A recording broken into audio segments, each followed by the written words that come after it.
Hoy vamos a tener la parte número 23 del tema La paz de Dios y vamos a iniciarlo con una oración. Padre, te damos gracias por estar en tu día de reposo.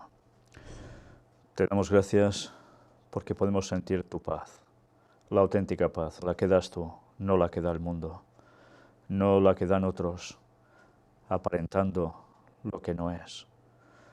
Ayúdanos, Señor, a seguirte siempre de todo corazón, a que el Espíritu Santo habite dentro de nosotros y nos vaya guiando a toda la verdad, y que tú vayas juntando a tu pueblo alrededor del mundo para poder prepararnos para este momento glorioso de tu retorno. Y también, Señor, te queremos pedir, porque si no llegáramos vivos a ello, nos ayudes a ser fieles hasta la muerte. Cuida de tu pueblo, Señor. Perdona nuestros pecados. En el nombre de Jesús te lo pedimos todo. Amén. Bien, hoy supongo que la portada os debe sorprender un poco, porque la paz de Dios y aparecer el billete del dólar cuesta un poco de relacionar quizás en un principio. Bueno, podéis pensar si acaso, bueno, es por esa famosa frase que aparece de en Dios confiamos. Bueno, esto podría tener relación, pero hoy básicamente nos podemos centrar en esta frase asociado a algo más que está en este billete, de lo cual estuvimos hablando ya en la conferencia número 1, corría el año 2006 cuando empezamos. Y veréis hoy por qué aparecerá esto aquí. Pero antes de nada, antes de adentrarnos en lo que vamos a estudiar hoy, vamos a ver las noticias de estos últimos días referentes, una vez más, al plagio satánico de la paz de Dios. Y evidentemente, cuando estamos nombrando esto, ¿dónde nos vamos a situar de nuevo? En el Vaticano, para variar, claro. Texto completo de la catequesis del Papa Francisco en la audiencia del sábado 30 de abril de 2016. El Santo Padre ha insistido en que el confesor debe acoger a las personas que van a él para reconciliarse con Dios y ayudarlos en el camino de esta reconciliación que está haciendo. O sea, que para reconciliarte, estar bien con Dios, tienes que ir primero ¿a quién? Al confesor. No a Dios directamente, sino a un sacerdote. Y precisamente esta semana el Papa ha estado confesando, justo allí en la plaza de San Pedro, él y otros, a un montón de jóvenes que hacían un encuentro precisamente en Roma. Y confesó a algunas personas jovencitas que dijeron que quedaron tan llenos de paz al ver cómo el Papa les daba todo un cariño, les daba una serie de consejos. Bueno, pues dentro de este contexto, evidentemente él empieza a hablar del año jubilar de la misericordia, para variar, estamos de lleno en él, para ellos, para los católicos, y dice, este año es el año de la reconciliación con Dios y entre nosotros. Esto es interesante, porque decir entre nosotros está haciendo referencia no solo entre católicos, sino a nivel mundial, cuidado. Y nos dice aquí, la reconciliación de hecho es también un servicio a la paz, al reconocimiento de los derechos fundamentales de las personas, a la solidaridad y a la acogida de todos. Una vez más nos damos cuenta, la paz tiene que ver con todos estos factores continuamente. Y esto, como seguimos repitiendo, no es cuestión de entre católicos, es para todo el mundo. El Papa en la audiencia jubilar, Jesús no se alegra hasta que no encuentra a la oveja perdida. El Santo Padre pide a las Fuerzas Armadas y la Policía en su jubileo que en los desafíos de cada día hagan resplandecer la esperanza cristiana. ¿Ya veis a quién se dirige en esta ocasión? Pues bueno, mirad cuántas veces menciona la palabra paz. Ellos tienen que asegurar la paz, tienen que vivir en paz y serenidad, tienen que ser instrumentos de ¿cuántas cosas? De reconciliación, constructores de puentes y sembradores de paz. Luego sigue hablando también, según la definición de paz de Juan 23 en la encíclica Pacem in Terris. ¿En qué consiste? También a contribuir a la construcción de un orden fundado en la verdad, la justicia, el amor y la libertad. ¿Creéis que el tema del nuevo orden mundial es de ahora? El Vaticano ha venido trabajando por esto desde hace muchos años y ya el famoso papa conocido como el Papa Bueno, Juan XXIII, por cierto, un caballero Rosacruz, y algunos dirán, ¿y en qué te basas para decir esto? Bueno, pues porque un caballero Rosacruz me lo dijo a mí directamente que era de los suyos.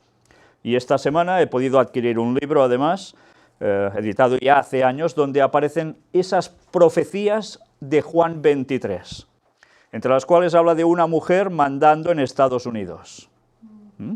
A tener en cuenta. Y alguna otra cuestión. De eso ya hablaremos en su momento. Pero ya veis en qué se están basando. En Juan XXIII, el Papa Bueno. ¿Bueno equivale a qué? Si hay bueno, hay bondad. Si hay bondad, ¿qué hay? Paz, ¿no? Luego nos siguen hablando también. Por otro lado, el Papa ha observado que la afirmación de la paz no es tarea fácil, sobre todo a causa ¿de qué? De la guerra. Aún va hablando más, la certeza de la victoria del amor sobre el odio y de la paz sobre la guerra. Y más, aún hay más, ya lo veis. Sigue diciendo lo de sembradores de la paz por todos lados. Pero ahora el Papa reza el Regina Coeli, y veis el texto completo, ahora aparecerá aquí, dice: el Santo Padre pide tolerancia cero a los abusos contra los menores y que los abusadores sean castigados severamente. Pues han tardado ¿cuántos años en querer hacer esto? ¿1600, 1700? Casi nada. Bueno, y esta es la apariencia, evidentemente. ¿Y de qué habla otra vez aquí? Después de la oración, el Santo Padre recordó la dramática situación de Siria. Mirad que siempre nos van remitiendo a lo mismo. Pidió se respete la tregua y reiteró que el diálogo es la única posibilidad para lograr la paz. El diálogo. Y que se respete la tregua. ¿Se ha respetado la tregua en Siria? Ni de casualidad. Por un lado, seguirán diciendo, hay una situación, hay que dar la paz a través de eso, mientras vayan instigando por detrás, ¿no? Pero después también, ahora ya hemos de parar atención, porque nos dicen, no estamos solos, y la señal de la presencia del Espíritu Santo es también la paz que Jesús dona a sus discípulos. Les doy mi paz, cita texto bíblico. Ella es diferente de aquella que los hombres se desean e intentan realizar. ¿Os dais cuenta que ahora el Papa ya empieza a ponerse en que la de Dios es una y la de los hombres es otra, y la que Él nos ofrece tiene que ver con la de Dios? La paz de Jesús brota de la victoria sobre el pecado, sobre el egoísmo que nos impide amarnos como hermanos. Es don de Dios y señal de su presencia. Cada discípulo llamado ya a seguir a Jesús cargando la cruz recibe en sí la paz del crucificado resucitado en la certeza de su victoria y en la espera de su definitiva venida. ¿De qué está hablando ahora aquí el Papa? Relacionando que hace falta esa paz, tener ese Cristo crucificado pero resucitado, mientras esperamos ¿el qué? La segunda venida de Jesús. ¿Os dais cuenta que ya está preparando el mundo para que se abrace a esa paz que Él ofrece, para que aparezca entonces el Mesías y termine de dar la solución a todo? La venida del falso Mesías, Satanás haciéndose pasar por Cristo. El Papa ya nos está advirtiendo. Va a venir, ¿eh? Va a venir. Por eso la situación está tan tensa, por eso las noticias no mejoran, sino se van a empeorar cada vez más, es lógico. Satanás se prepara su terreno y sigue hablando, como no, de la paz por todos lados. Y atención ahora a esto, lo vamos a ampliar en las noticias de actualidad, si Dios quiere, este lunes. El rey Felipe VI, el de España, participará en la entrega del premio Carlomagno al Papa. La ceremonia se celebra en el Vaticano el próximo 6 de mayo, o sea que ya se ha realizado. Y mirad que empieza a hablar aquí. El rey de España, Felipe VI, asistirá en Roma a la ceremonia de entrega del Premio Internacional Carlomagno de Aquisgrán, que en esta edición reconoce al Papa Francisco por su contribución a la unidad europea y como voz de la conciencia en defensa de los valores de Europa. La presencia del monarca ha sido confirmada por la Casa Real Española. El acto tendrá lugar en la Sala Regia del Palacio Apostólico de la Ciudad del Vaticano. Cuidado, ya no se da en Aquisgrán, se da por primera vez en el Vaticano. ¿Por qué será? Bueno, pues ya os estoy diciendo que estamos preparando el tema qué hay detrás de la Unión Europea desde sus inicios. Y nos vamos a dar cuenta de cosas realmente impresionantes. Pero desde luego captaremos todo esto. ¿Por qué está pasando? Dicho esto, una vez más, dice, el Papa Francisco se ha convertido en una voz de la conciencia que recuerda a la ciudadanía la necesidad de dar prioridad a las personas y de que Europa debe mantener su compromiso con la libertad, la paz, la justicia, la democracia y la solidaridad. Por eso al Papa se le da el premio. Y bien, como todo esto ya lo ampliaremos en su momento, ahora hablaremos aún algo más. Pero vayamos primero a algo que aconteció también entre medio. Suiza, los obispos critican la exportación de armas. El gobierno autorizó vender repuestos y municiones a Arabia Saudí implicada en el conflicto de Yemen. Hay la Comisión Justicia y Paz de la Conferencia Episcopal de Suiza, y ¿qué va diciendo? En un comunicado difundido el pasado viernes, los prelados señalan que la paz no puede construirse haciendo la guerra y promoviendo la industria bélica. Bonita frase, ¿no? Y lógica, claro. Y después nos va diciendo, para la ética cristiana, la defensa de la industria nacional o el temor de una caída en las exportaciones no puede justificar cualquier tipo de conducta económica. Un comercio basado en los valores cristianos y conducido por la política, ¿estáis oyendo bien? Basado en valores cristianos, el comercio, y conducido por la política. O sea, ¿qué está uniendo? ¿Política con qué? Con cristianismo. ¿Y qué cristianismo? Ya lo sabemos, Iglesia-Estado, como antes. Debe buscar el bien común, la solidaridad como opción para los pobres y marginados del mundo entero y el compromiso para construir la paz y trabajar por la reducción de los armamentos. Qué bien están jugando sus cartas, ¿eh? Pero aún hay más cartas, y mirad esta, cristianos y budistas unidos en la defensa del medio ambiente. Lo vimos en Laudato Si, pues ahora más. El Pontificio Consejo para el Diálogo Interreligioso ha enviado una felicitación a los budistas en ocasión de la fiesta de Vesak. O sea, tú felicitas a gente porque está haciendo paganismo. Curioso. ¿Pero por qué? Porque es una fiesta que tiene que ver con medio ambiente. Y eso los une a todo el mundo. El Pontificio Consejo para el Diálogo Interreligioso ha enviado una felicitación a los budistas en ocasión de la fiesta de Vesak, que conmemora 3 eventos significativos de la vida de Cristo. ¿Sí? ¿Pone eso? No, de la vida de Buda. Y va y los felicita por eso. El nacimiento, la iluminación y la muerte. Iluminación. Como si fuera iluminación divina. De este modo envían un deseo de paz, tranquilidad y alegría en vuestros corazones, en vuestras familias y en vuestros países. Qué bien lo ligan todo, le hacen el lacito y todo el mundo la mar de contento con el regalito. Impresionante. Y claro, y ante esto, ¿quién dice que el Papa es malo si busca estar bien con todos y la unidad para un mundo mejor?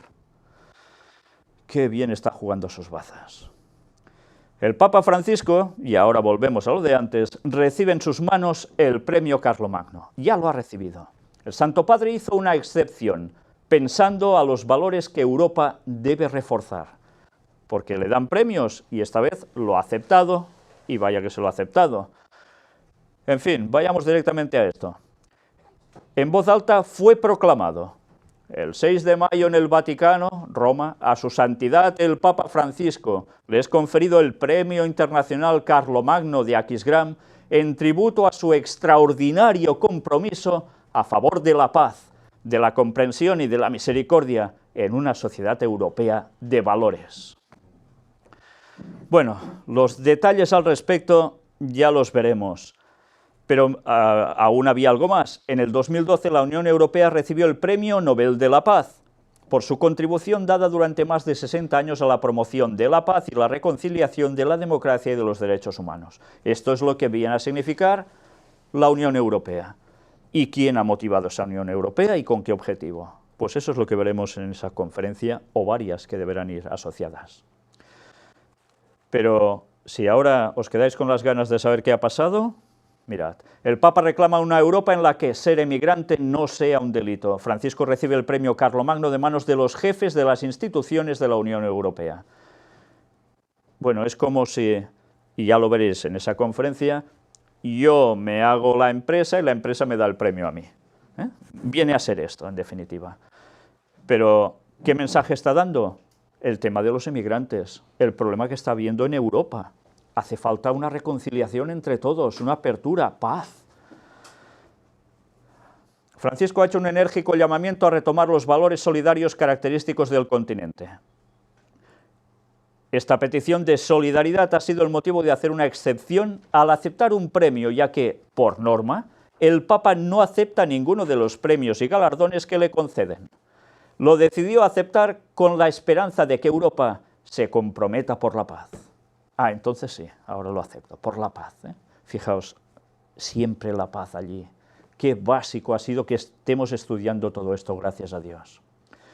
Pero aún ha habido algo que no dejará de sorprendernos.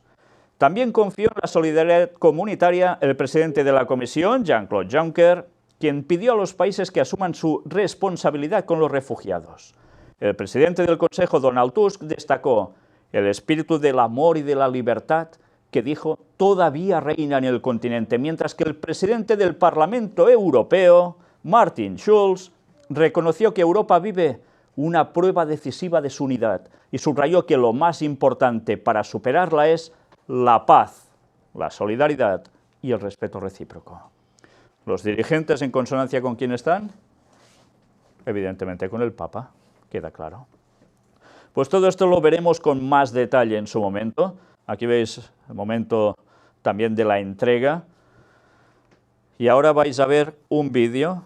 El lunes pasaremos otro al respecto, donde aparecerá el Papa haciendo su discurso y algunos comentarios al respecto. Pero ahora vais a ver el vídeo cuando el Papa recibe precisamente el premio Carlomagno. Estad atentos a las imágenes, porque aparte o además del rey de España, aparece también en segunda fila Felipe González, expresidente socialista de España. ¿Volvería Europa a estar asociada al Vaticano o no? ¿Volvería el Papa a tener el poder en Europa o no? ¿Nos lo decía la profecía o no? ¿Lo estamos viendo o no? Pues más cosas veremos aún. Pero ya solo con esto era para decir apague y vámonos, por hoy ya hemos visto mucho.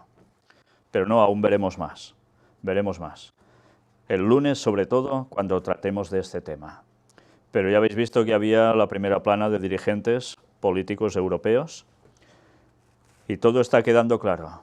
Además de que le otorgan el premio, se lo dan en el mismísimo Vaticano. No hace falta ni que salga de su casa, Con lo cual, ¿qué están demostrando? Que la Unión Europea, ¿a quién se acerca? ¿A quién le rinde el tributo? Al papado, al Papa, a Roma. Pues bien, el Vaticano sigue haciendo su trabajo, cada vez queda menos tiempo y todo se está cumpliendo. Mientras está vendiendo la falsa paz que el mundo va a abrazar de lleno y además asociándola a la auténtica paz. Qué bien lo hacen. Pues bien, ahora vamos a entrar ya directamente en el análisis de los textos, no ya del libro de Juan, sino que hoy empezamos el libro de los Hechos de los Apóstoles, donde vamos a seguir con el tema asociado a la paz de Dios y tantas cosas más que iban asociadas a esos términos, donde una vez más nos daremos cuenta cómo el Cristo, el mismo Yahvé de antes, sigue siendo el auténtico que da la paz, pero que da paz y hace justicia, y da retribución, y sana, o no, depende si salva o no. Empezamos con Hechos 2, del 34 al 43, y aún supongo que os debéis preguntar, ¿y el billete del dólar qué hacía aquí? Bueno, a mis espaldas estáis viendo una imagen de los discípulos, es una ilustración, hablando con denuedo la palabra de Dios a los judíos. Hechos 2, del 34 al 43 nos dice, porque David no subió a los cielos, pero él mismo dice, dijo el Señor a mi Señor, siéntate a mi diestra, hasta que ponga a tus enemigos por estrado de tus pies. Sepa pues ciertísimamente toda la casa de Israel, que a este Jesús a quien vosotros crucificasteis, Dios le ha hecho Señor y Cristo. Al oír esto, se compungieron de corazón y dijeron a Pedro y a los otros apóstoles: varones hermanos, ¿qué haremos? Pedro les dijo: arrepentíos y bautícese cada uno de vosotros en el nombre de Jesucristo para perdón de los pecados, y recibiréis el don del Espíritu Santo. Porque para vosotros es la promesa, y para vuestros hijos, y para todos los que están lejos, para cuantos el Señor nuestro Dios llamare. Y con otras muchas palabras testificaba y les exhortaba diciendo: sed salvos de esta perversa generación. Así que los que recibieron su palabra fueron bautizados, y se añadieron aquel día como 3000 personas. Y perseveraban en la doctrina de los apóstoles, en la comunión unos con otros, en el partimiento del pan y en las oraciones. Y sobrevino temor a toda persona, y muchas maravillas y señales eran hechas por los apóstoles. Vamos a empezar. ¿Por qué el apóstol Pedro, cuando está hablando aquí, empieza a hacer referencia a este texto de dijo el Señor a mi Señor, siéntate a mi diestra? Que es un texto que aparece en el Antiguo Testamento. ¿Qué les quiere indicar con esto? Les dice: David no subió a los cielos. Algo a tener en cuenta para los que creen que se muere uno, se sube para el cielo como en un ascensor rápidamente y ya está. No, si el mismo apóstol está diciendo, David no subió a los cielos. Entonces, ¿por qué David escribe estas palabras? Le dijo el Señor a mi Señor, siéntate a mi diestra hasta que ponga a tus enemigos por estrado de tus pies. Pues está haciendo referencia a Dios Padre, Dios Hijo, ese Señor que murió, resucitó, se fue, y que le dice Dios Padre, hasta que ponga a tus enemigos por estrado de tus pies. Por tanto, no hacía referencia a David ese texto originalmente, sino que lo escribió como una profecía de lo que acontecería después, sobre el propio Mesías. Y claro, ellos captaron este mensaje y dijeron, ¿qué podemos hacer? Pues si creéis, arrepentíos y bautizaos. Claro. Y una vez más, las personas que me preguntan, ¿es obligatorio bautizarse para poder ser salvo? ¿Es necesario? Pues si conoces la verdad debes hacerlo, porque si no, no se te limpia de los pecados. Esa simbología en la tierra hace algo que se produce en el cielo, y es borrar tus pecados y empezar de cero, gracias al sacrificio de Cristo, compartiendo su muerte y su resurrección. A partir de aquí, una vez más, nos va diciendo que había algo, sed salvos de esta perversa generación. Por tanto, quiere decir que había generación en esos momentos, como ahora, que no iba a aceptar el mensaje. ¿Y cómo sería considerada por Dios esa generación perversa? ¿Y lo perverso va a ser salvo? Evidentemente no. Por tanto, estos no van a entrar en la paz de Dios, sí que van a ser aplicados en justicia. Hechos 3, del 1 al 10. Pedro y Juan subían juntos al templo a la hora novena, la de la oración. ¿Recordáis? El 9 es símbolo de ¿qué? Juicio. Y era traído un hombre cojo de nacimiento, a quien ponían cada día a la puerta del templo, que se llama La Hermosa, para que pidiese limosna de los que entraban en el templo. ¿Hermosa? ¿Por qué se llamaba La Hermosa? Bueno, sí, es muy bella, vale. Pero las puertas tienen simbología también de Jesús, ¿no? ¿Jesús no era hermoso? Bueno, físicamente, aparentemente, podría ser muy normal, de cara, aparentemente. Pero era hermoso por todo lo que implicaba Jesús, y sigue implicando. Cuando vio a Pedro y a Juan que iban a entrar en el templo, les rogaba que le diesen limosna. Pedro con Juan, fijando en él los ojos, le dijo, míranos. Yo por un momento me imagino que se le debería estar cruzando por la cabeza a este hombre cojo, cuando él lo que quería era limosna, Entonces él les estuvo atento, esperando recibir de ellos algo. Mas Pedro dijo: no tengo plata ni oro, pero lo que tengo te doy. En el nombre de Jesucristo de Nazaret, levántate y anda. Y tomándole por la mano derecha, no por la izquierda. ¿Creéis que pone esto porque sí? Ya sabéis que la derecha es todo asociado a la diestra de Dios, a estar con Él, a tener la salvación. Y al momento se le afirmaron los pies y tobillos, y saltando se puso en pie y anduvo, y entró con ellos en el templo andando y saltando y alabando a Dios. ¿Os lo imagináis lo contento que debería estar? Pero claro, no estaban solos. Y todo el pueblo le vio andar y alabar a Dios. Y le reconocían que era el que se sentaba a pedir limosna a la puerta del templo, la hermosa. Y se llenaron de asombro y espanto por lo que le había sucedido. A la puerta del templo. Fuera. Momento de juicio. Momento en que se da salvación.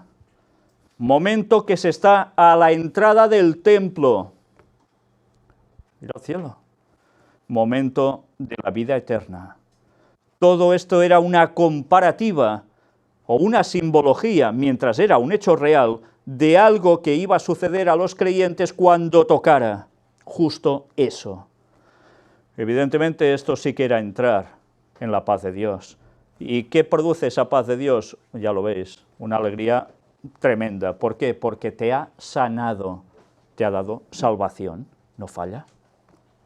En fin, aún podríamos sacar más detalles de aquí, pero ya veis lo importante que es cuando vemos un texto que no se registra solo porque sucedió y ya está, sino que siempre debemos recordar esas palabras. Lo que está escrito, especialmente está escrito para los que han alcanzado los fines de los siglos, los tiempos, ahora, justo antes de la segunda venida. La novena hora son las 3, sí señor. Y eso es lo que debemos tener claro. ¿Por qué ese 3? Bueno, ya os he dicho, esto da, bueno, aún daría para más. Pero ¿os dais cuenta la importancia, como nos decía Ellen White, en toda la Escritura, desde el principio hasta el final, se habla de ese momento más importante de la historia? ¿Cuándo va a ser? Y aún nos dicen que 2031, ¿qué estáis diciendo, no? En fin. Hechos 3, 22 y 23. Porque Moisés dijo a los padres: el Señor vuestro Dios os levantará profeta de entre vuestros hermanos, como a mí. A él oiréis en todas las cosas que os hable. Y toda alma que no oiga a aquel profeta será desarraigada del pueblo. ¿Qué es desarraigar? Cuando veis una planta, por ejemplo, es una hierba mala, ¿qué se hace? Se desarraiga. Bueno, pues, ¿qué quiere decir? ¿Que esa planta va a ser salvada de algo? ¿O va a ser echada porque estorba, porque es mala? A veces, ¿qué se hace con las plantas? ¿Habéis visto? Ahora, porque está muy prohibido por las cuestiones de incendios y de controles y demás, pero ¿qué solían hacer la gente campesina cuando arrancaba del campo lo que no era bueno? Hacían un piloncito y ¿qué? Se quemaba, no falla, se quemaba. ¿Y quién era al que hacía referencia Moisés aquí? Al Mesías, a Cristo. Se levantaría de entre los hermanos judíos, claro, hebreos, como él, como era Moisés, y a él oiréis en todas las cosas que os hable, y toda alma que no oiga a aquel profeta será desarraigada del pueblo. El que rechace a Cristo sabiendo la verdad, viéndolo claro, pues está perdido. Una vez más, la paz de Dios si aceptas lo suyo, si no, la retribución, y en este caso nada buena. Hechos 4, 11 y 12. Ahora ya vamos a llegar a la parte de la portada. Este Jesús es la piedra reprobada por vosotros los edificadores, la cual ha venido a ser cabeza del ángulo. Y en ningún otro hay salvación, porque no hay otro nombre bajo el cielo dado a los hombres en que podamos ser salvos. ¿Podemos ser salvos en nombre de Buda? ¿Verdad que no?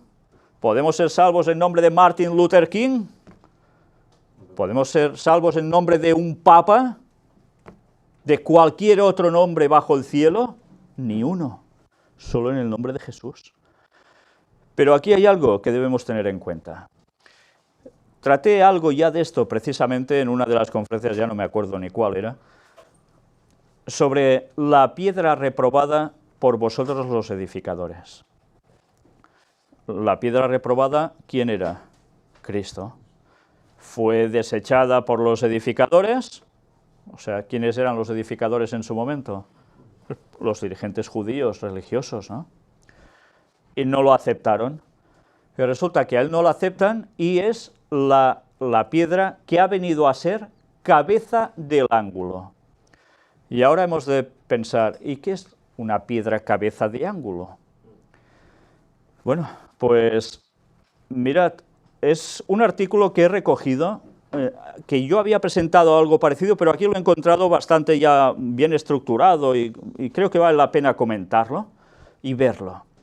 Esto que veis aquí es la piedra del ángulo.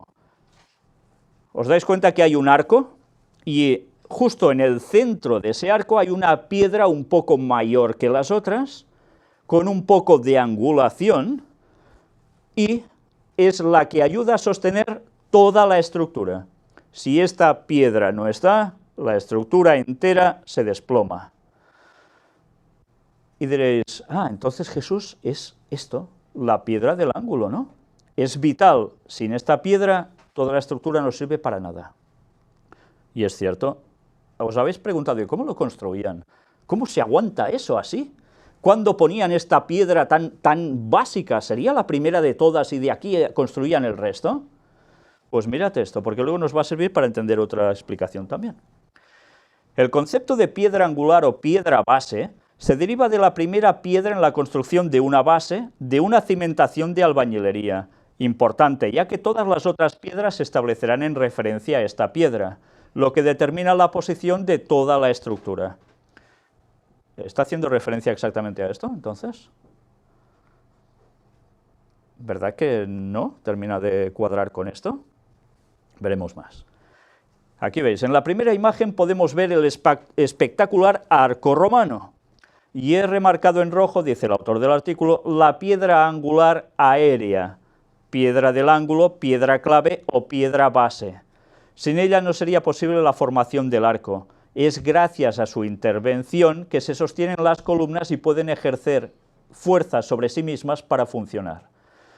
¿Ves cómo lo construían? Edificaban primero todo, hacían un poco de arco que se aguantaba con algo y esa piedra encajaba, por eso tenía esa angulación, no era totalmente vertical, cortada, y una vez se ponía esta, todo encajaba. Si esta piedra se extrayese hacia arriba, que sería el único lugar donde podría salir, y evidentemente una piedra no se va para arriba porque hay la gravedad, entonces todo se mantiene. Es la base para que todo quede junto. Pero aún veremos más cosas. Aquí veis en un dibujo la clave o piedra angular. Dios es sabio, como nos demuestra Job 38:6. ¿Sobre qué están fundadas sus bases o quién puso su piedra angular? Isaías 28:16. Por tanto Jehová el Señor dice así: He aquí que yo he puesto en Sión por fundamento una piedra, piedra probada, angular, preciosa, de cimiento estable. El que creyere, no se apresure. Zacarías 10:4. De él saldrá la piedra angular, de él la clavija, de él el arco de guerra, de él también todo apremiador. Y una vez más vemos la ilustración en rojo, destacada esta piedra, que era la angular, la de base que dicen. Pero aún veremos que hay otros tipos de piedra que también son de base. ¿Os dais cuenta de algo en esta imagen? Los falsos maestros del mormonismo, explica aquí, hablan de que hay otro fundamento puesto, que dicen que es José Smith. Por eso esta persona escribe ese artículo. Yo no me voy a centrar ahora en esto, sino que me voy a centrar en esta imagen que veis aquí. Dice, ya hemos visto lo suficiente sobre la piedra del ángulo aérea. Ahora veamos otros ejemplos de la piedra angular terrestre. Claro, la otra es aérea, pero ¿y la del suelo? Donde todo empezaba a edificarse encima. No sé si veis qué distinta proporción de tamaño entre esta piedra base, que es tan grande, y las otras que se sobreponen encima. ¿Verdad que son más pequeñitas? La piedra base es la de abajo. Y además, normalmente ya veis que en según qué edificios se destacaba haciéndole una inscripción. Aquí veis también lo que sería piedra base angular. Es en esquina. Y a veces esas piedras bases en angular solían ser también rocas. Y a partir de esa roca se iban poniendo las piedras alrededor de ella, o partiendo de ella, y era la piedra que sostenía todo el edificio. Si alguien intentara remover la piedra base o angular de cualquier construcción, destruiría todo lo edificado. Claro, tú quitas la más grande donde está apoyado todo y la que lías. Entonces, ¿esta piedra era simbología de quién? De Jesús. Jesús como piedra del ángulo. Dice, verso contundente que demuestra literalmente el concepto de Jesús como la clave de todo esto. Todas las cosas por Él fueron hechas, y sin Él nada de lo que ha sido hecho fue hecho. Juan 1:3. Dice, la profecía es contundente. La piedra que desecharon los edificadores ha venido a ser cabeza del ángulo. Salmo 118:22, que son las palabras que hemos visto que en Hechos se repiten. Y derramaré sobre la casa de David y sobre los moradores de Jerusalén espíritu de gracia y de oración, y mirarán a mí, a quien traspasaron, y llorarán como se llora por hijo unigénito, afligiéndose por él como quien se aflige por el primogénito. Zacarías 12:10. Él lo advirtió, Jesús les dijo, ¿nunca leísteis en las Escrituras? La piedra que desecharon los edificadores ha venido a ser cabeza del ángulo. El Señor ha hecho esto y es cosa maravillosa a nuestros ojos. Mateo 21:42, repite lo del Salmo. En la primera carta del apóstol Pedro encontramos la explicación perfecta y completa de la profecía bíblica. Acercándoos a él, piedra viva. Claro, hablamos de edificios, en los edificios las piedras que tienen vida, ¿verdad que no? Pero Jesús sí. Piedra viva, desechada ciertamente por los hombres, mas para Dios escogida y preciosa. Vosotros también, como piedras vivas, sed edificados como casa espiritual y sacerdocio santo, para ofrecer sacrificios espirituales aceptables a Dios por medio de Jesucristo. Por lo cual también contiene la Escritura. He aquí, pongo en Sión la principal piedra del ángulo, escogida, preciosa, y el que creyere en él no será avergonzado. Por tanto, si no crees en él, ¿qué vas a ser? Avergonzado. Para vosotros, pues, los que creéis, él es precioso, pero para los que no creen, la piedra que los edificadores desecharon ha venido a ser la cabeza del ángulo, y piedra de tropiezo, y roca que hace caer, porque tropiezan en la palabra siendo desobedientes, a lo cual fueron también destinados. Primera de Pedro 2, del 4 al 8. Ya veis que había una piedra del ángulo. Pero aún hay más. Si ahora yo digo piedra del ángulo, ¿cómo es un ángulo? Podría haber varios ángulos, ¿no? Pero hay una piedra que destaca en ángulo. Destaca en ángulo. No sé si digo nada, ¿eh? Piedra angular. Cristo. ¿Puede ser? ¿Dónde está el trono de Dios? ¿No mostramos precisamente en el tema de Orión, la Nueva Jerusalén, cómo es la forma que tiene y cómo está arriba el trono de Dios? Arriba de un monte, el monte en forma, evidentemente, ya sabemos cuál tiene, tipo triangular, tipo piramidal. Por eso estuvimos hablando de los plagios satánicos, que no hacían esto porque sí, sino que había un algo. Pues ahora lo entenderéis, ¿no? Los plagios satánicos. Una piedra angular también, arriba. Justo la que hace ese ángulo que, una vez más, porque ellos en el billete del dólar plasmaron este tipo de pirámide, que no está en pleno contacto con el resto de la pirámide, porque aún ese ojo debía terminar de acoplarse. Y eso va a suceder ¿cuándo? Cuando venga el falso Mesías y toda esa estructura de nuevo orden mundial sea puesto allí haciéndose pasar por el Mesías. Satanás haciéndose pasar por Jesús. Va a ser la culminación al mensaje que nos da esa pirámide. Una vez más, el plagio de Satanás. También nosotros ahora hemos sido edificados sobre la roca, sobre Cristo, sí. Piedra base. Todo se va construyendo arriba, pero aún falta terminar la construcción del edificio. ¿Y cuándo va a ser? Pues resulta que la misma piedra de abajo que representa a Cristo, donde todos van edificando teóricamente bien, falta la culminación. Y es la segunda venida de Jesús, para llevarnos juntos, a todos, al cielo. Era lógico que Satanás hiciese el plagio, la piedra angular. Bien, pues, visto esto, vamos a ver aún otro texto más. Y con este vamos a concluir de momento por hoy. Hechos 5, versículos del 1 al 11. Pero cierto hombre llamado Ananías, con Safira su mujer, vendió una heredad, y sustrajo del precio, sabiéndolo también su mujer, y trayendo solo una parte, la puso a los pies de los apóstoles.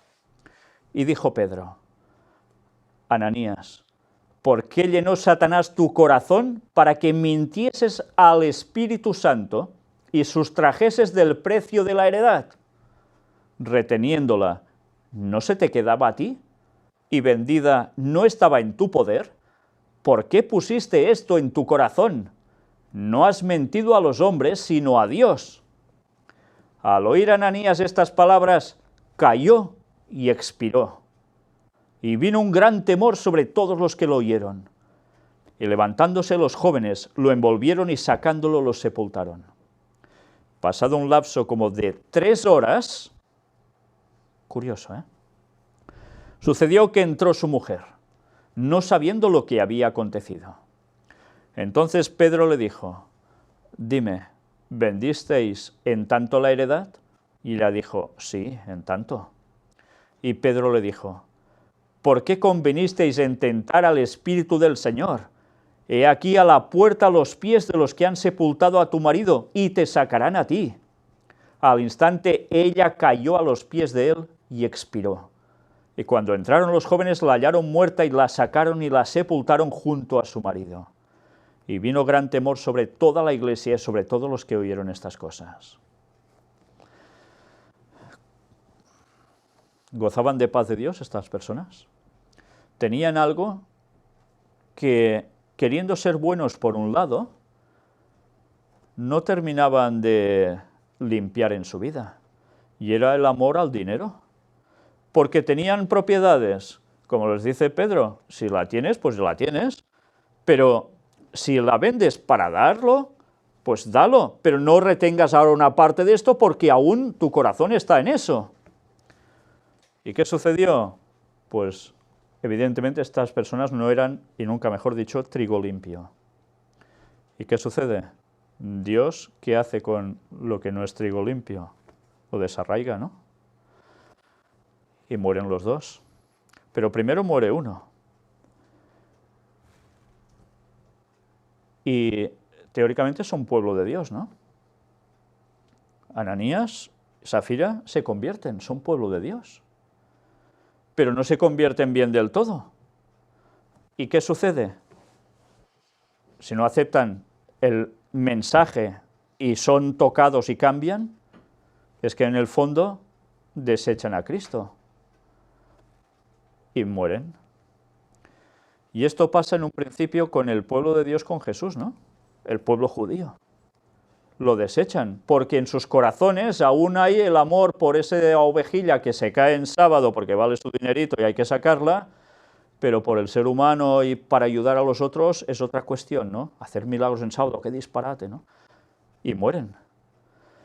Y curiosamente, cuando a Ananías le sucede esto, ¿por qué el relato dice que pasado un lapso como de 3 horas, y sucede que a la mujer viene y le pasa lo mismo? 3 horas. Una vez más esa simbología, el 3, como antes. ¿Y qué sucede? Que los que dicen que son pueblo de Dios, también algunos de ellos van a acabar así, muertos. ¿Justo cuándo? En el regreso de Cristo. ¿Justo cuándo? Pues en ese 2031, ese tercer milenio, ¿no? ¿Nos damos cuenta que los números quedan registrados para algo? Junto a una serie de conceptos que sucedieron que nos siguen dando cuenta de algo que se va a repetir en la historia. Si no conseguimos darnos cuenta de esas simbologías sobre unos hechos reales que tienen que ver para algo que va a acontecer también al fin de los tiempos, no nos vamos a enterar de nada, como siempre. Pero ya sabéis que por más pruebas que vayamos poniendo en cada texto, que todo nos apunta a esto, la mayor parte del llamado pueblo de Dios va a desechar el mensaje. Y van a caer también así. Y desde luego no es algo grato, porque yo dudo que a Pedro le diese por reírse viendo la desgracia de estas personas. ¿Verdad que no? Porque sufría por el pueblo, sufría por los suyos. Pero es una realidad que va a volver a pasar. Quien debería ser pueblo de Dios de verdad, deja de serlo. Bien, creo que esto es para pensar y mucho. Nosotros vamos a dejarlo por hoy aquí, porque creo que ha sido bastante variopinto todo lo que hemos visto hasta ahora, tanto con las noticias asociadas al Papa y la paz, como también lo que hemos visto después, sobre la piedra angular, que también es para pensar, y cómo no, en estos textos bíblicos que nos siguen desvelando cuándo va a ser el retorno de Cristo, la paga, la retribución. ¿Unos tendrán paz? Sí. ¿Otros? Todo lo contrario. Que el Señor nos ayude a seguir profundizando en su conocimiento. El próximo tema va a continuar con el libro de Hechos. Después tocaremos Romanos. Pero ya veis que en todos los libros del Nuevo Testamento, y lo vais a ver con una claridad meridiana, encontraremos que continuamente el tema de la paz de Dios está por todas partes, con todo lo que ello implica de positivo o negativo. Y que todo nos sirva para saber explicar por qué en el Antiguo Testamento ese Dios que dicen cruel y justiciero hacía tantas masacres, que era tan malo, y Jesús en cambio tan bueno, y que ese Jehová del Antiguo Testamento era el mismísimo Satanás. Pues vamos a desmentir todo esto de un modo rotundo. Y además, pensad, iremos viendo textos que nos seguirán llevando a ver el momento del retorno de Cristo por toda la Biblia. Que Dios nos ayude a todo ello. Amén. Vamos a concluir con una oración.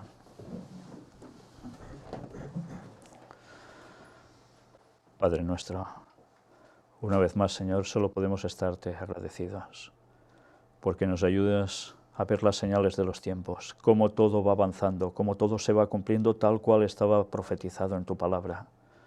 Y por eso solo podemos darte gracias, porque nos avisaste antes de tiempo para que lo supiéramos, y así poder estar firmes, viendo el cumplimiento de cada palabra tuya, que no falla, y que esto nos da argumentos para mostrárselo al mundo, para que también reaccionen, despierten, te abracen a ti, y se dejen de esta falsa paz que les están ofreciendo y que van a abrazar de lleno tantísima gente.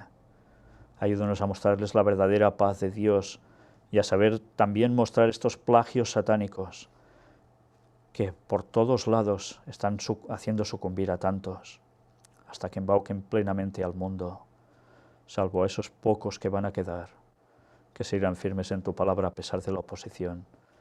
Ayúdanos a estar entre ellos, Señor, y ayúdanos a seguir profundizando en el conocimiento de tu palabra, pero que todo ese conocimiento no quede en teoría para ser engreídos, para pensarnos que somos a saber quién, sino que nos haga cambiar, transformar, porque necesitamos que el Espíritu Santo nos cambie en todo, Señor, nos ayude a ser como tú eres.